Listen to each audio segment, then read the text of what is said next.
Hi guys, welcome back to our channel సూసిటీలో. ఈ రోజు మా కజిన్స్ అందరం కలిసి డాబాకి వచ్చామన్నమాట. ఇక్కడ ఫుడ్ చాలా బాగుంటుంది. ఏమేమి ఫుడ్ తింటామో కూడా మీకు చూపిస్తాము. ఇక్కడ బర్త్డే పార్టీస్ కూడా చేసుకోవచ్చు.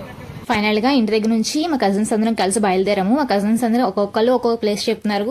లాస్ట్ గా ఈ ప్లేస్ ని ఫిక్స్ చేసి వెళ్దాం అనుకున్నాము. ఈ అడ్రస్ ఎక్కడంటే పెద్ద రైల్వే స్టేషన్ దాటిన తర్వాత ఆశ్రమ్ హాస్పిటల్కి వెళ్లే దారిలో న్యూ పంజాబీ డాబా అని చెప్పి ఉంటదండి. బయట ఇలా ఉంటది, చూస్తున్నారు కదా, ఇలా ఉంటది అనమాట.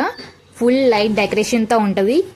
ఇక్కడ అవుట్డోర్ సిట్టింగ్ కూడా ఉంది, లోపల కూడా ఇండోర్ సిట్టింగ్ కూడా ఉంది విత్ ఏసీతో. ఫైనల్ గా మేమైతే ఫుడ్ ఆర్డర్ చేసామండి. ఫస్ట్ వచ్చి butter naan, chicken curry, paneer kaju curry order చేసామండి. క్వాంటిటీ వైజ్ గా చాలా బాగుంది, ఫుడ్ కూడా చాలా బాగుంది. అండ్ నెక్స్ట్ వచ్చి రోటీ ఆర్డర్ చేసాము. చాలా బాగుంది రోటీ కూడా. అండ్ మా ఛానల్ సబ్స్క్రైబ్ చేసుకోకుండా ఉంటే తప్పకుండా సబ్స్క్రైబ్ చేసుకోండి, లైక్ చేయండి, షేర్ చేయండి, మమ్మల్ని సపోర్ట్ చేయండి. అండ్ కన్ఫర్మ్ గా ఇక్కడికి వచ్చి విజిట్ చేయండి. ఫుడ్ చాలా బాగుంటుంది. Thanks for watching.